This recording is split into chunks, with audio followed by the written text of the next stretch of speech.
नमस्कार बच्चों, स्वागत है आपका द पल्लवी एकेडमी में। बच्चों, आज मैं आपके बीच में क्षितिज के पाठ 2 राम लक्ष्मण परशुराम संवाद की व्याख्या लेकर आई हूँ। तो ये वीडियो का पार्ट 1 है। इस वीडियो में हम राम लक्ष्मण परशुराम संवाद पाठ के आधे भाग की व्याख्या देखेंगे। तो जल्दी से मेरी इस वीडियो को देखते रहिए, पूरा देखिए, अंत तक देखिए। और हाँ, मेरी वीडियो को आगे देखने से पहले मेरे चैनल को जल्दी से सब्सक्राइब कर लें, मेरे चैनल को ढेर सारे लाइक करें और बच्चों शेयर अवश्य करें। तो चलिए अब हम अपने आगे की ओर बढ़ते हैं। तो बच्चों, आज मैं फिर आपके सामने उपस्थित हूँ क्षितिज कक्षा 10 के पाठ 2 राम लक्ष्मण परशुराम संवाद की व्याख्या के साथ। आज हम इस पाठ की व्याख्या देखेंगे और व्याख्या पर जाने से पहले, अर्थ को समझने से पहले हम इस पाठ के बारे में थोड़ा सा संक्षिप्त जानकारी कर लेते हैं। तो बच्चों, आपके सिलेबस में ये जो राम लक्ष्मण परशुराम संवाद पाठ है, ये गोस्वामी तुलसीदास जी द्वारा रचित है। और ये गोस्वामी तुलसीदास जी का जो महाकाव्य है, जो उन्होंने महाकाव्य लिखा है रामचरितमानस, उसके बालकांड से लिया गया है। तुलसीदास जी के साहित्य की भाषा अवधी है और रामचरितमानस का प्रमुख छंद दोहा और चौपाई है। हालांकि इसमें सोठ, छप्पा आदि छंदों का भी जगह जगह प्रयोग हुआ है, पर प्रचुर मात्रा में यहाँ पर चौपाई और दोहा छंद ही प्रयुक्त हुआ है। इसलिए इस काव्य का प्रमुख जो छंद है वो दोहा और चौपाई है। बच्चों, जो गोस्वामी तुलसीदास जी हैं वो भगवान श्री राम के परम भक्त हुए और उन्होंने भगवान श्री राम के जन्म से लेकर और जीवन की अनेक महत्वपूर्ण घटनाओं का वर्णन अपने महाकाव्य रामचरितमानस में किया है। और रामचरितमानस संसार में प्रचलित सबसे बड़ा महाकाव्य है, सबसे अधिक प्रचलित महाकाव्य है। तो ये प्रश्न भी आपकी परीक्षा में पूछा जा सकता है। तो आप याद रखें, रामचरितमानस महाकाव्य है और लोक में सर्वाधिक प्रचलित महाकाव्य है। इस काव्य की भाषा अवधी है और इसमें दोहा और चौपाई छंद की प्रधानता है। तुलसीदास जी ने रामचरितमानस के अलावा दोहावली, कवितावली, पार्वती मंगल, जानकी मुक्ति इत्यादि अनेक सारा साहित्य लिखा है और इनके साहित्य की प्रमुख भाषा अवधी है। तो बच्चों, हम आज इस पाठ में रामचरितमानस के बालकांड से लिए गए राम लक्ष्मण परशुराम संवाद की व्याख्या करेंगे, इसके अर्थ को समझेंगे। तो इस पाठ को समझने से पहले थोड़ा सा हम इसकी घटना पर जाते हैं कि ये किस घटना से संबंधित ये तुलसीदास जी ने लिखा है। तो हुआ ये था बच्चों कि जो जनकपुरी के राजा थे, महाराज जनक, जो कि वर्तमान में नेपाल में है जनकपुरी, तो बहुत ही सुंदर स्थान है। तो वहां के राजा का नाम था महाराज जनक और जनक जी की पुत्री थी सीता जी। आपने सुना होगा ये पूरा प्रसंग, क्योंकि रामचरितमानस तो घर घर में पढ़ी जाने वाली और सीरियल में भी बहुत ही प्रसिद्ध ये सीरियल हुआ था रामायण। तो उनकी पुत्री का नाम था सीता। और महाराज जनक के यहाँ पर भगवान शंकर का जो धनुष था वो धरोहर के रूप में रखा हुआ था। वो धनुष चूंकि शंकर भगवान का था तो बहुत विचित्र धनुष था। जब सीता जी विवाह के योग्य हुई तो महाराज जनक ने एक प्रतिज्ञा ली कि जो इस शंकर भगवान के धनुष को तोड़ेगा, भंजन करेगा, मैं उसी पराक्रमी राजकुमार से अपनी पुत्री का विवाह करूंगा। और इसका आमंत्रण उन्होंने सभी जगह भेजा। तो देश विदेश के सारे महापराक्रमी योद्धा राजकुमार उस सभा में उपस्थित हुए। संयोगवश ऋषि विश्वामित्र के साथ में वहां राम और लक्ष्मण भी पहुंचते हैं। सभा बैठती है, धनुष को बीच मंच पर रखा जाता है और महाराज जनक के आदेश पर सभी देश विदेश के राजकुमार उस धनुष को, राजा महाराजा उस धनुष को तोड़ने का प्रयत्न करते हैं, उठाने का प्रयत्न करते हैं। और धीरे धीरे जितने भी राजा महाराजा और राजकुमार वहां उपस्थित थे वे उस धनुष को तोड़ने की तो छोड़ो बच्चों, उसे हिला भी नहीं पाए। और जब ये हुआ तो महाराज जनक तो चिंता में पड़ गए कि मर गए, मेरी लड़की तो कुंवारी रहेगी, क्योंकि कोई भी इस पृथ्वी पर इतना बड़ा योद्धा है ही नहीं। और राम लक्ष्मण तो तब राजकुमार थे, छोटे छोटे बच्चे थे। तो जब महाराज जनक दुखी हो गए तो उस सभा में लक्ष्मण जी ने कहा कि अरे आप इतने दुखी क्यों हैं, आप इस प्रकार क्यों सोचते हैं कि इस पृथ्वी पर कोई योद्धा नहीं बचा, जब तक मेरे भाई सामने बैठे हुए हैं भगवान श्री राम, तो आपको ये सोचना उचित नहीं लगता। तब भगवान श्री राम अपने गुरु विश्वामित्र की आज्ञा से महाराज जनक के दुख को मिटाने के लिए धनुष के पास आते हैं और एक हाथ से उस धनुष को उठाकर पल में ही उसके 2 टुकड़े कर देते हैं। और चारों ओर जय जयकार भगवान की होने लगती है। सारे राजा जो इतने बड़े बड़े राजा महाराजा थे, योद्धा थे, पराक्रमी थे, सब आश्चर्यचकित हो जाते हैं और वहां पर राम जी और सीता जी का विवाह होता है। अब दूसरी तरफ क्या होता है कि ये जो परशुराम जी हैं, ये ब्राह्मण कुल में उत्पन्न महर्षि हुए और इनको भगवान शंकर का अवतार भी माना जाता है। तो ये तपस्या कर रहे होते हैं और ये बहुत बड़े पराक्रमी हुए। उन्होंने अनेक बार इस पृथ्वी को राजा महाराजाओं से युद्ध में उनको परास्त करके और ब्राह्मणों को ये पृथ्वी दान में दी थी। तो बहुत क्रोधी स्वभाव वाले थे, तो सारा संसार इनके क्रोध से डरता था। तो ये एक जगह तपस्या कर रहे होते हैं और चूंकि धनुष टूटने का बहुत बड़ी आवाज होती है और इनकी तपस्या भंग होती है और ये समझ जाते हैं कि किसी ने इनके गुरु भगवान शंकर के धनुष को तोड़ दिया है और ये तुरंत महाराज जनक की सभा में उपस्थित हो जाते हैं। जब ये अपने सामने उस धनुष को टूटा हुआ पाते हैं तो क्रोधित होने लगते हैं कि ये धनुष किसने तोड़ा, कौन है जिसने मेरे भगवान शंकर का ये धनुष तोड़ा, वो मेरा शत्रु है और मैं आज उसको जीवित नहीं छोड़ूंगा। तो बस यहीं से इस प्रसंग की शुरुआत होती है जो आपके पाठ में आई है। प्रसंग ये है कि सभा में जो महर्षि परशुराम है, भगवान परशुराम है, वो क्रोध में आकर और उस व्यक्ति का पता लगाने के लिए बार बार बोलते हैं कि मैं उसे जीवित नहीं छोड़ूंगा, जिसने ये धनुष को तोड़ा है वो जल्दी से मेरे सामने आए। और तब परशुराम जी और राम जी और लक्ष्मण के बीच में जो बातचीत होती है, उस संपूर्ण वार्ता का चित्रण आपके इस पाठ में राम लक्ष्मण परशुराम संवाद में गोस्वामी तुलसीदास जी ने किया है। तो इस प्रकार से मैंने आपको इस पाठ की थोड़ी सी पृष्ठभूमि बताई है। और हाँ बच्चों, मैं एक बात और बताना चाहूंगी कि ये क्योंकि महाकाव्य है तो प्रबंध काव्य की विशेषता आपने 9th में पढ़ी होगी। इस काव्य की प्रत्येक पंक्ति, ये जो चौपाई 8 चौपाई के बाद एक दोहा है, फिर 8 चौपाई के बाद एक दोहा है, तो ये अलग अलग नहीं है, ये एक दूसरे से जुड़े हुए हैं। यानी कि प्रत्येक पंक्ति का अपने ऊपर वाली पंक्ति से और अपने नीचे वाली पंक्ति से संबंध जुड़ा हुआ है। तो इस पाठ को हमें एक साथ अर्थ में देखना होगा और अर्थ करते समय भी हमें थोड़ा सा पीछे का प्रसंग लेते हुए अर्थ करना होगा, तभी हमारा वो अर्थ स्पष्ट होगा। वो हम कैसे करेंगे मैं आपको बताऊंगी। तो सबसे पहले हम प्रारंभ की 8 पंक्तियां और दोहे का अर्थ करेंगे। तो चलिए आप अपनी किताब को उठाइए और मेरे साथ में आप पढ़ना शुरू कीजिए। नाथ संबुधनि भंजनिहारा, हुई है को एक दास तुम्हारा। आयशु काह कहिए कि न मोई, सुनि रिसाई बोले मुनि कोई। सेवक सोज करे सेवकाई, हरि करनी करि करिय लड़ाई। सुनहु राम जय शिव धनु तोरा, सहस बाहु सम सो रिपु मोरा। सो बिल गाऊ बिहाई समाजा, नत मारे जय हई सब राजा। सुनि मुनि वचन लखन मुस्काने, बोले परसु धरई अवमाने। बहुनुई तोरी लरकाई, कपहु न असिरस कीन गुसाई। यही धनु पर ममता के हेतु, सुनि रिसाई कहे भृगुकुल केतु। रे नप बालक काल बस, बोलत तोई न संभार।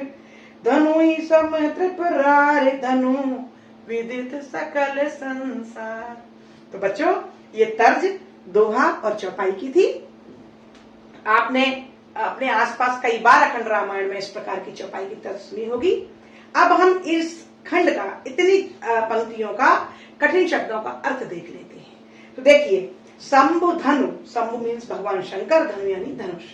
भंजनिहारा यानी कि तोड़ने वाला, उसका भंजन करने वाला। आयेशु, आयेशु का अर्थ होता है आज्ञा, मोही यानी मुझे, रिसाई का अर्थ होता है क्रोध में। अरे, अरे मीन्स होता है शत्रु, लड़ाई यानी कि लड़ाई। बिलगाऊ, बिलगाऊ यानी अलग हो जाना। रिपु मीन्स बैरी या दुश्मन। परसु धरी, जो परसु का को धारण करते हैं। परसु का अर्थ होता है बच्चों फरसा। आपने देखा होगा ना, उसका फन निकला रहता है, एक डंडे में एक तरफ फन निकला रहता है, उस परसु आपके घरों में होगा, उसको कहते हैं फरसा। अवमाने यानी कि अवमानना, अपमान करते हुए, अपमान के वचन। लड़िकाई यानी कि बचपन, लड़कपन। धनुही, कई प्रकार की छोटी छोटी धनुही, धनुष। नृप बालक, नृप मीन्स राजा। कालवश यानी कि मृत्यु के वशीभूत। त्रिपुरारी धनु, त्रिपुरारी भगवान शंकर का एक नाम है जो त्रिपुर राक्षस का वध करने पर उनको मिला। तो त्रिपुरारी धनु यानी धनुष, विदित यानी कि जानना, सकल यानी समस्त। तो इस प्रकार से बच्चों ये मैंने आपको कठिन चौपाइयों का अर्थ, शब्दों का अर्थ बताया है। व्याख्या की ओर बढ़ते हैं।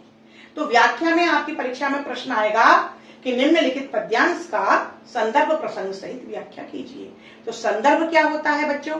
संदर्भ से आशय होता है कि ये जो आपकी परीक्षा में पंक्तियां अर्थ के लिए आई हैं, ये कहाँ से ली गई हैं, ये कहाँ का प्रसंग है। तो संदर्भ में आपको 3 चीजें लिखनी होती है। एक तो आपकी पुस्तक का नाम, तो आपकी पुस्तक का नाम है क्षितिज भाग 2, और आपके पाठ का क्या नाम है? राम लक्ष्मण परशुराम संवाद, और इसको लिखने वाले गोस्वामी तुलसीदास। तो ये आप संदर्भ में लिखेंगे। प्रसंग मैंने अभी आपको विस्तार से पूरी कहानी बता दी है। आप अपने प्रसंग में लिख सकते हैं कि क्रोधित परशुराम और भगवान श्री राम और लक्ष्मण के बीच हुई वार्ता का वर्णन इन पंक्तियों में किया गया है। अगर आपको बहुत अच्छा प्रसंग लिखना है तो आप लिख सकते हैं कि भगवान शंकर के धनुष के टूट जाने पर राजा जनक की सभा में उपस्थित हुए परशुराम जी अत्यंत क्रोधित होकर जब बोलने लगे, क्रोध करने लगे, तो वहां पर भगवान श्री राम और लक्ष्मण ने जिस प्रकार से उनसे बातचीत की है या जो भी संवाद हुआ है उसका वर्णन इन पंक्तियों में गोस्वामी तुलसीदास जी द्वारा किया गया है। तो आप जिस प्रकार से भी चाहें आप प्रसंग अपना लिख सकते हैं। अब हम व्याख्या की ओर बढ़ते हैं। तो मैं एक एक पंक्ति की व्याख्या करूंगी, आप लोग मेरे साथ एक एक पंक्ति को पढ़िए और अर्थ को समझिए। नाथ शंभु धनु भंजनिहारा। जब भगवान परशुराम, मुनि परशुराम क्रोधित होकर और धनुष को तोड़ने वाले को जान से मारने की बात करने लगे और वहां पर उपस्थित जितने भी राजा महाराजा थे उनका भी वध करने की बात करने लगे, अत्यंत क्रोधित हो गए, तो सभा में जो भगवान श्री राम उपस्थित थे वे परशुराम के सामने आकर बोले। और राम जी का स्वभाव कैसा है? अति विनम्र, बहुत ही शांत, बड़ों की का सम्मान करने वाले, ऋषि मुनियों का आदर करने वाले भगवान श्री राम बड़े ही शांत स्वभाव में कहते हैं नाथ। वो परशुराम जी को नाथ कहते हैं। नाथ संबुधन भंजनिहारा। हे नाथ, भगवान शंकर के धनुष को तोड़ने वाला कोई यही कोई एक दास तुम्हारा, वो आपका दास ही हो सकता है। जिसने ये भगवान शंकर के धनुष को तोड़ा है, हे नाथ, वो आपका कोई एक दास ही हो सकता है। अर्थात परशुराम जी को भगवान शंकर का अवतार माना गया है, महापराक्रमी। और भगवान शंकर के इस धनुष को कोई साधारण व्यक्ति तोड़ सकता है क्या? नहीं ना। वो भी कैसा होगा? वो भी परशुराम जी के समान ही विशिष्ट होगा, है ना, अद्वितीय होगा। तो राम जी यहाँ पर भगवान परशुराम को संकेत कर रहे हैं कि हे नाथ, भगवान शंकर के धनुष को तोड़ने वाला आपके ही समान आपका कोई दास होगा। आयेशु काह कहिए किन मोही। आप मुझे आज्ञा दीजिए कि अब क्या करना है। आयेशु काह, आपकी क्या आज्ञा है। कहिए किन मोही, आप मेरे से कहिए। सुनी रिसाई बोले मुनि कोही। राम जी के ऐसे शांत वचनों को सुनकर रिसाई क्रोधित होकर मुनि कहने लगे। क्या कहने लगे? सेवक सो जो करे सेवकाई। अरे राम, तुम कैसे कह रहे हो कि इस धनुष को तोड़ने वाला मेरा कोई सेवक होगा? सेवक कौन होता है? सेवक का क्या धर्म होता है? सेवक सो जो करे सेवकाई। अरे राम, सेवक तो वो होता है जो सेवा का कार्य करे, अर्थात कोई ऐसा कार्य करे जिससे उसके स्वामी को प्रसन्नता मिले। अरे करनी करी करे ये लड़ाई, लेकिन ये धनुष तोड़ने वाले ने तो शत्रुता का कार्य किया है। अरे मीन्स दुश्मन। जिसने भी ये धनुष तोड़ा है उसने तो शत्रुता का कार्य, बैरी का कार्य किया है। तो इससे तो युद्ध ही बनता है। सुनो राम जय संविधान तोड़ा। हे राम सुनो, जिसने भी इस धनुष को तोड़ा है, सहस बाहु समसो रिपुमोरा, सहस्त्र बाहु के समान ही मेरा रिपु यानी दुश्मन है। सहस्त्र बाहु कौन था? सहस्त्र बाहु का वध महर्षि परशुराम ने किया था। तो वो कहते हैं हे राम, तुम कहते हो कि धनुष तोड़ने वाला तुम्हारा सेवक है, लेकिन तुम गलत कहते हो। सेवक का कार्य तो सेवा करना होता है, लेकिन इस धनुष को तोड़ने वाला तो सहस्त्र बाहु के समान ही मेरा दुश्मन है। सो बिलगाओ बिहाई समाजा, इसलिए मैं कह रहा हूं कि जिसने ये धनुष तोड़ा है वो इस समाज से, सो बिलगाओ बिहाई समाजा, इस समाज से अलग हो जाए, नहीं तो न तो मारे जई हैं सब राजा, नहीं तो उसके चक्कर में कि जितने भी राजा बैठे हैं इन सबको मैं मार डालूंगा। ये धनुष तोड़ा है वो इस समाज से, इस सभा से अलग खड़ा हो जाए, नहीं तो उसके चक्कर में ये सब राजा मारे जाएंगे। जब इस प्रकार के वचन महर्षि परशुराम बोलने लगे तब वहां पर कौन उपस्थित था बेटा? वहां पर लक्ष्मण जी भी, राम जी के छोटे भाई भी वहीं खड़े थे। अब राम जी जितने शांत हैं, विनम्र हैं, लक्ष्मण जी उतने ही उग्र स्वभाव वाले हैं। वे बिल्कुल भी किसी की ऊंची आवाज बर्दाश्त नहीं करते हैं, उनके तो तुरंत क्रोध आ जाता है। तो मुनि के इस प्रकार के वचनों को सुनकर वहां पर लक्ष्मण जी खड़े हुए थे, तो क्या हुआ? सुनी मुनि वचन लखन मुस्काने, मुनि के वचनों को सुनकर लक्ष्मण जी मुस्कुराने लगे। और क्या हुआ? बोले परशु धरई अभिमाने, और परशु को धारण करने वाले परशुराम जी, फरसे को जो धारण करते हैं उन परशुराम जी के लिए अपमान सूचक यानी अपमान करते हुए, उनकी बात को काटते हुए, उनकी अवहेलना करते हुए कुछ शब्द कहने लगे। क्या कहने लगे लक्ष्मण जी? बहु धनुई तोरी लड़काई, लड़काई यानी लड़कपन, बचपन, धनुई मीन्स बहुत सारी छोटे मोटे धनुष।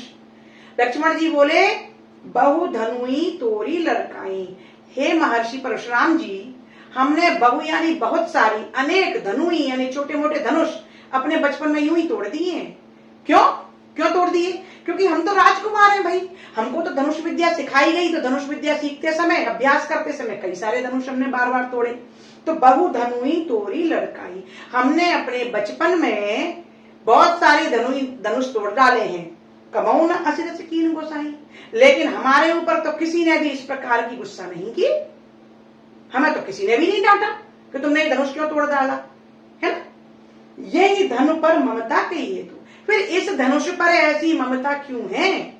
हमने बचपन में इतने धनुष तोड़े तब तो आप हमें डांटने नहीं आए, लेकिन इस धनुष पर ऐसी क्या ममता है? सुनि रसाई का भृगुकुल केतु, भृगुकुल ब्राह्मणों के कुल में जन्म लेने वाले, महर्षि भृगु के वंश में जन्म लेने वाले परशुराम जी और क्रोधित हो गए। जैसे लक्ष्मण जी ने कहा कि बचपन में बहुत धनुष तोड़े हैं और इस धनुष पे आप इतनी क्यों गुस्सा हो रहे हो, ये सुनकर तो परशुराम जी को बड़ा गुस्सा आ गया और क्या कहने लगे गुस्से के मारे?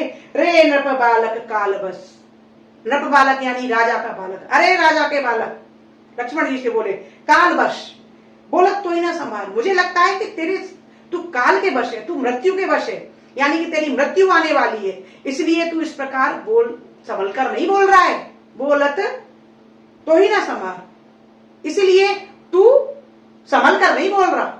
क्यों? धनुई सम त्रिपुरारी धनु, तू त्रिपुरारी यानी भगवान शंकर, त्रिपुर राक्षस का जब वध किया भगवान शंकर ने तो उनका नाम त्रिपुरारी कहा जाने लगा। तो तू त्रिपुरारी के धनुष का, भगवान शंकर की धनुष की तुलना बचपन के साधारण धनुष से कर रहा है। अरे इस धनुष की तुलना तो विदित सकल संसार, सारे संसार को इस धनुष के महत्व के बारे में, महिमाओं के बारे में पता है। तो मुझे लगता है कि तू ये फालतू की बात इसलिए कर रहा है क्योंकि तू काल के वश में है, तेरा मृत्यु बहुत निकट है। तो इस प्रकार से बच्चों ये इन चौपाई और इस दोहे का अर्थ है। आगे हम अगले खंड की ओर बढ़ने से पहले थोड़ा सा इसको हम लिखित में किस प्रकार से सरल शब्दों में याद कर सकते हैं ये हम देखते हैं। संकेत, नाथ संबोधन से लेकर सकल संसार तक का हम अर्थ करेंगे। संदर्भ, पुस्तक का नाम है क्षितिज भाग 2, पाठ का नाम राम लक्ष्मण परशुराम संवाद और इसके रचयिता हैं गोस्वामी तुलसीदास। प्रसंग, प्रस्तुत काव्यखंड में कवि ने शिव धनुष भंग से क्रोधित परशुराम एवं राम लक्ष्मण के बीच हुई वार्ता का वर्णन किया है। व्याख्या, ऋषि परशुराम के क्रोधपूर्ण वचनों को सुनकर श्री राम अत्यंत विनम्र भाव से बोले, हे नाथ, इस शिव के धनुष को तोड़ने वाला आपका ही कोई दास हो सकता है, अतः आपकी क्या आज्ञा है, मुझे बताने का कष्ट करें। राम जी की यह बात सुनकर परशुराम जी क्रोध करते हुए कहने लगे, सेवक तो वह होता है जो सेवा का कार्य करता है। धनुष तोड़कर तो शत्रु का कार्य किया है, इसलिए वह लड़ने के योग्य और दंडित करने का पात्र है। इसलिए राम सुनो, जिसने भी यह धनुष तोड़ा है वह इस समाज से दूर हो जाए, नहीं तो मैं सभी राजाओं का वध कर दूंगा। मुनि परशुराम के ऐसे वचन सुनकर लक्ष्मण जी मुस्कुराकर परशुराम के से अपमानजनक रूप में कहने लगे, हमने तो अपने बचपन में बहुत से धनुष तोड़े हैं, तब तो हमें और आपने कभी किसी प्रकार का गुस्सा नहीं किया, फिर इस धनुष पर आपकी इतनी ममता क्यों है? यह सुनकर भृगुकुल भूषण परशुराम क्रोधपूर्वक कहने लगे, अरे राजा के पुत्र, लगता है कि तू मृत्यु के वश में है, इसीलिए इस प्रकार की बिना सोचे समझे बात कर रहा है, जो भगवान शंकर के धनुष की तुलना साधारण धनुष से कर रहा है, जबकि इस धनुष की महिमा सारा संसार जानता है। इस प्रकार से बच्चों, ये इस पद का अर्थ था। इस पद के विशेष में आप लिख सकते हैं कि इसमें अवधी भाषा का प्रयोग हुआ है, दोहा और चौपाई छंद का प्रयोग हुआ है, और इसमें रौद्र रस की प्रधानता है। तो इस प्रकार से आपका ये पद का अर्थ पूर्ण होता है। बच्चों, राम लक्ष्मण परशुराम संवाद में अगली चौपाई और दोहे का अर्थ करने से पहले आइए आप मेरे साथ में वे 8 चौपाई और दोहे पढ़ें। लखन कहा हसी हमरे जाना, सुनहु देव सब धनुष समाना, काचति लाहु जून धनु तोरे, देखा राम नयन के भोरे, छुअत टूट रघुपति न दोसु, मुनि बिनु काज करिय कतरोसु, बोले चितय परुष की ओरा, रेसठ सुने स्वभाव न मोरा, बालक बोली बधाओ नहीं तो ही, केवल मुनि जड़ जान ही मोही, बाल ब्रह्मचारी अति कोही, विश्व विदित क्षत्रिय कुल द्रोही, भुजबल भूमि भूप बिनु कीनी, विपल बार मही देवन दीनी, सहस बाहु भुज छंद निहारा, परस बिलो की महीप कुमारा, मातु पित ही जन सोच बस, करसि महिष किशोर, गर्वन के अर्भक दलन, परसु मोर अति घोर। तो बच्चों, ये इस पाठ का अगला चरण था। यहाँ पर हम व्याख्या से पहले थोड़ा सा इनके कठिन शब्दों को देख लेते हैं। लखन, लखन यानी लक्ष्मण जी, और क्षति यानी होता है हानि, लाभ यानी लाभ, दोषु यानी त्रुटि या गलती, रोसु यानी कि क्रोध, परसु यानी फरसा, सठ माने मूर्ख, स्वभाव, स्वभाव का अर्थ होता है स्वभाव, बधाओ बध करना, मारना,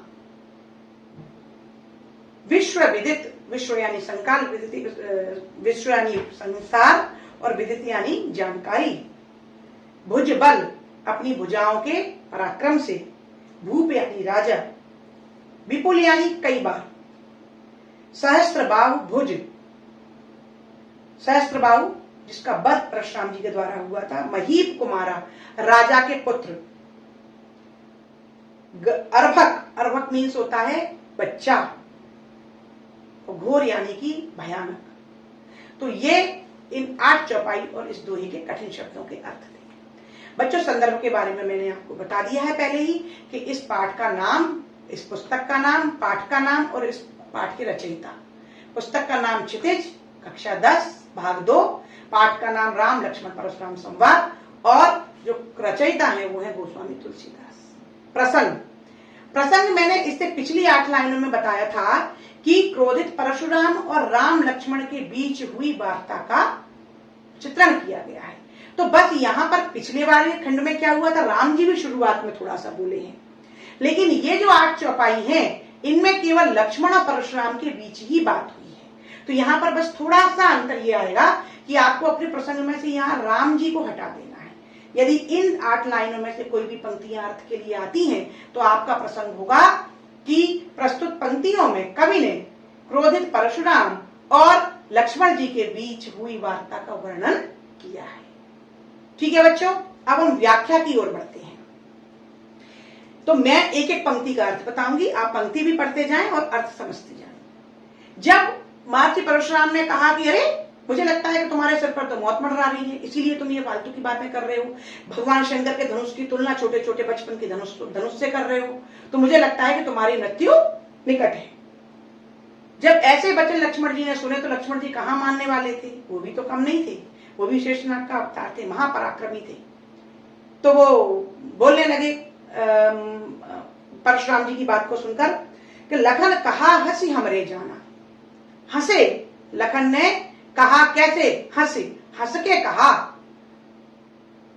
अच्छा एक बात बताओ बच्चे, कोई तुम पर बहुत गुस्सा हो रहा हो और तुम हंसो तो गुस्सा बढ़ती है ना, कि देखो मैं तो गुस्सा हो रहा हूं, ये हंस रहा है। तो लक्ष्मण जी वही कर रहे हैं, हंस हंस के परशुराम जी के क्रोध को बढ़ा रहे हैं और अपनी बात कह के उन्हें और ज्यादा क्रोधित कर रहे हैं। तो लखन ने कहा, लक्ष्मण जी ने कहा, हंस के कहा हमरे जाना। अरे भैया मेरी जानकारी में तो सुनाऊं देव सब धनुष समान।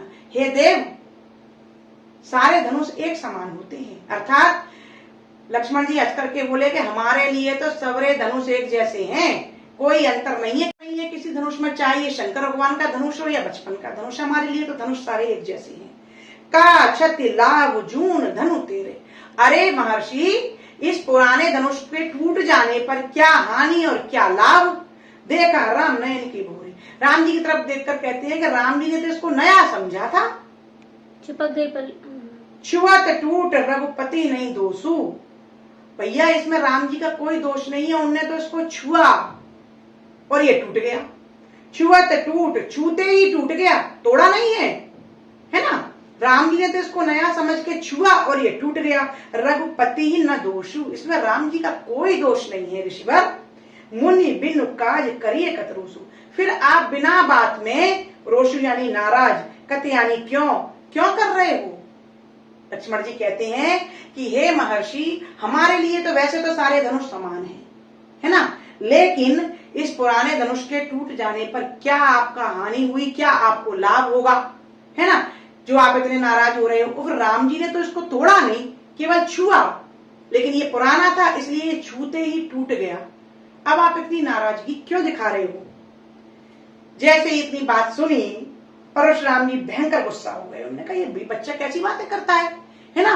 तो उनको तो और क्रोध भड़क गया और उन्होंने अपने फरसे को देख के बोला, फरस को दिखाते हुए बोला, बोले चितय परस की ओरा। फरसे की तरफ देखा और बोला, रे सच सुने स्वभाव ना मेरा। सच यानी मूर्ख। अरे मूर्ख, तूने मेरे स्वभाव को सुना नहीं है, तू मेरे बारे में भी जानता नहीं है, तुझे किसी ने बताया नहीं है कि मैं कैसे नेचर का व्यक्ति हूं, मेरा स्वभाव क्या है। बालक बोली बधो नहीं तो ही, मैं तो तुझे बालक समझकर तेरा वध नहीं कर रहा हूं। मतलब प्रकार की बहस मेरे से कर रहा है, तो तू अभी मेरे बारे में जानता नहीं है, तूने मेरा स्वभाव अभी सुना नहीं है, और मैं केवल तुझे बालक समझ के बार बार छोड़ रहा हूं, तेरा वध नहीं कर रहा हूं। केवल मुनि जड़ जाने मुई, लेकिन तुम केवल मुझे साधारण मुनि समझ रहे हो, कोई ऐसा ही वैसा ऋषि समझ रहे हो साधारण, तुम मेरे स्वभाव से अभी परिचित नहीं हो। बाल ब्रह्मचारी अति क्रोधी। परशुराम जी कहते हैं, परशुराम जी के मैं बाल ब्रह्मचारी हूं, मैंने गृहस्थ जीवन नहीं जिया है, मैं बाल ब्रह्मचारी हूं और अति का क्रोधी हूं, मैं भयंकर गुस्से वाला हूं। बाल ब्रह्मचारी अति क्रोधी, मैं बाल ब्रह्मचारी हूं और भयंकर क्रोध वाला हूं, अति का क्रोध है मेरे अंदर। विश्व विदित क्षत्रिय कुलद्रोही। विश्व विदित, ये सारा संसार जानता है कि मैं क्षत्रिय कुलों का द्रोह करने वाला हूं, यानी कि जो क्षत्रिय कुल जितने भी इस पृथ्वी पर है, इन्हें मैं कई बार नष्ट कर चुका हूं। भुजबल भूमि भूप बिन कीनी। भुजबल, मैंने अपनी इन भुजाओं के पराक्रम से, भुजबल भुज बाहों की, पराक्रम बल यानी शक्ति से, कई बार भूमि को भूप यानी राजा, बिनु कीनी, कई बार इस पृथ्वी से राजाओं का नाश कर दिया है, पृथ्वी को राजाओं के विहीन कर दिया है। विपुल बार मही देवन दीनी, और जाने कितनी बार मैंने संपूर्ण पृथ्वी को ब्राह्मणों को दान दे दिया है। सहस बाहु भुज छेद निहारा, मेरे द्वारा ही सहस्त्र बाहु का वध किया गया है।